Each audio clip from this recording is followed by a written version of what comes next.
Well,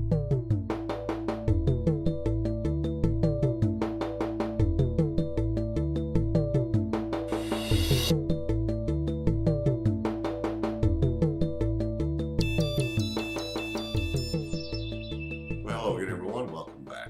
Today I'm reviewing the second in my series of cigars for Ezra Zion. You may remember a few weeks ago I did a review on the Tantrum. It was an excellent cigar, scored 93. I'm very excited about learning more about these cigars. They have several different blends in different sizes. The Tantrum is the only one that comes in one size, but it's a different blend from the others. Today we're reviewing the Eminence, and here it is. This size is the Belicoso Gran Toro 5 by 58. Now this cigar is, well, let's first of all, let's show you this. There's the density. Love the band on these cigars. That's just really classy looking. There at the bottom, you'll see the word Eminence. That's what signifies it, different from the others.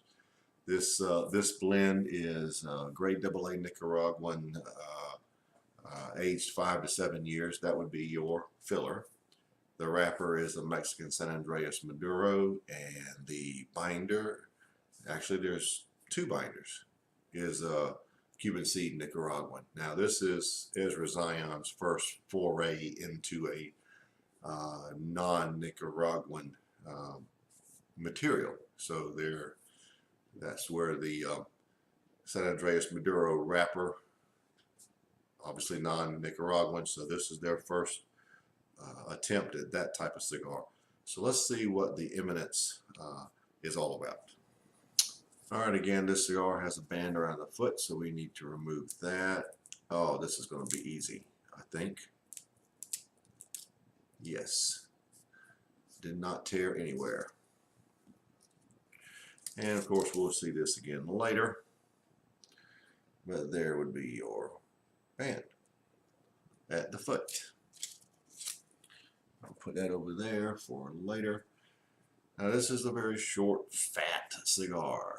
The little Belicoso tip is going to make it easy to smoke. This should be a lot of fun, actually. It's a nice size, nice looking cigar. Took off just a tip there. Oh, effortless draw. Perfect. Really nice.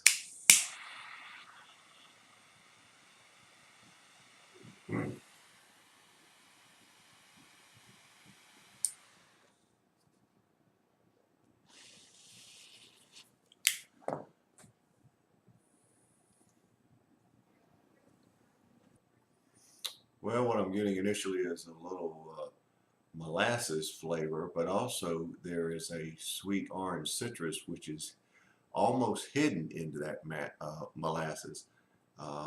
Quite a bit of coffee notes. Appears to be a few dry wood notes also. So let's sort of let things settle down. Of course, this is another cigar from Gary Griffith in the House of Melio. I failed to mention that earlier, but the Ezra Zion Eminence is underway. Nice initial flavors, a lot of dark notes, a lot of sweet notes though too. So let's see where we go from here.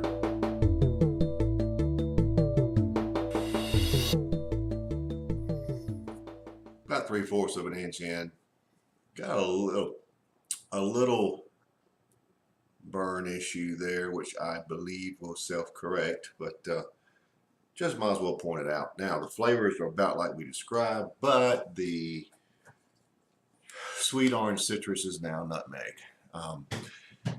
I can detect all the flavors we talked about: the molasses, the now nutmeg.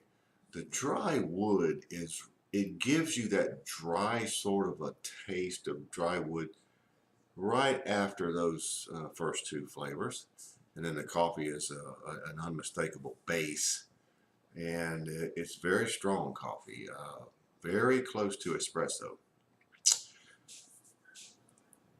The pepper is a black pepper. and I would rate it at about 7.5. It's fairly strong. The finish is somewhat of a cream and a mixture of dry nuts, roasted nuts, if you will.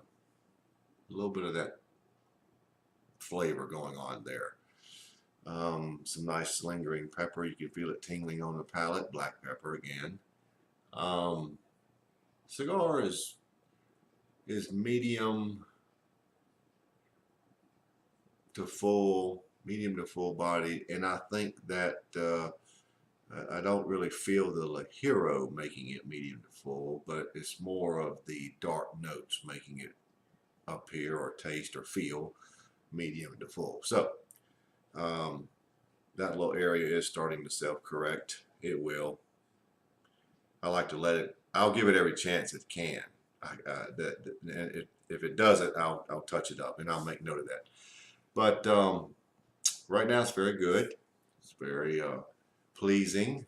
The sweet notes are there to counteract the heavy espresso or dark coffee notes, and the dry wood sort of just tones it down enough that it's doesn't go too far in either direction, the sweet or the coffee. So that's where we are at the what would you call that, 3/4 of an inch.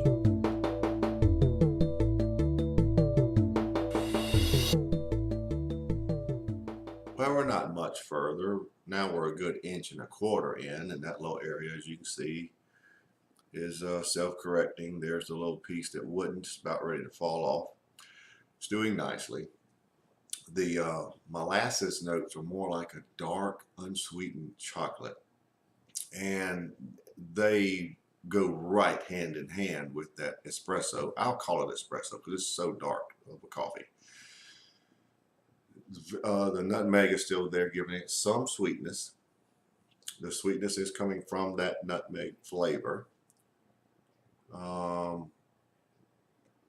dry wood is sort of lost in the dark, unsweetened chocolate and the coffee at this point. Finish is about the same. Yeah. So nothing else has really changed. I mean, I've noted the changes, and that little piece is self-correcting, so that's a good thing. So I just thought I'd come back and point out that the molasses, it may come back to molasses, but now it's more like a dark, unsweetened chocolate.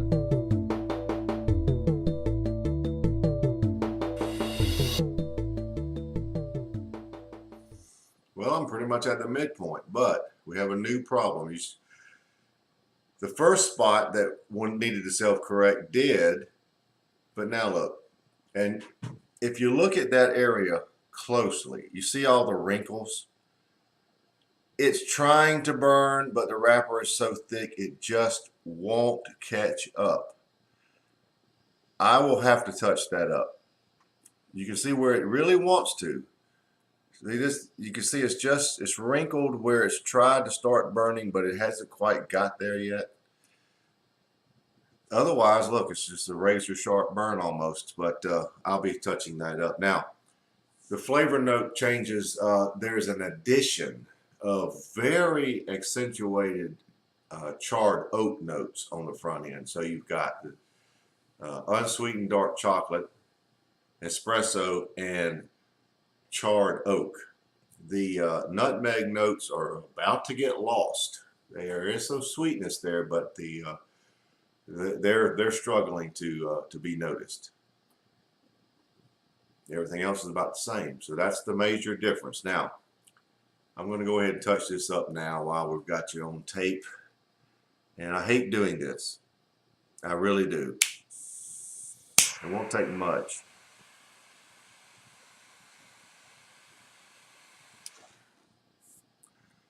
That'll take care of it. It'll even out. Let's see how we do from this point on. But I really hate doing that. But in this case, it was just necessary.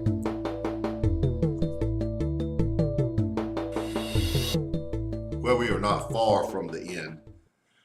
Now that the burn's pretty much evened out, there are light cocoa notes on the front end.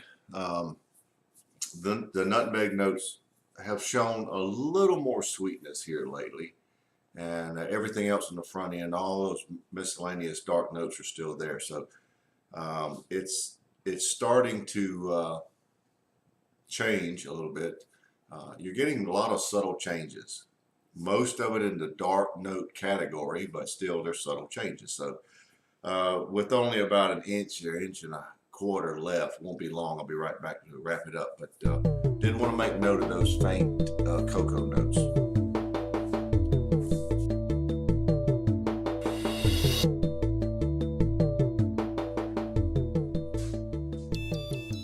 Well, we are now down to the end, so let's wrap it up. Cigar continued to change from that short time I just left you to now. There are now charred cedar notes.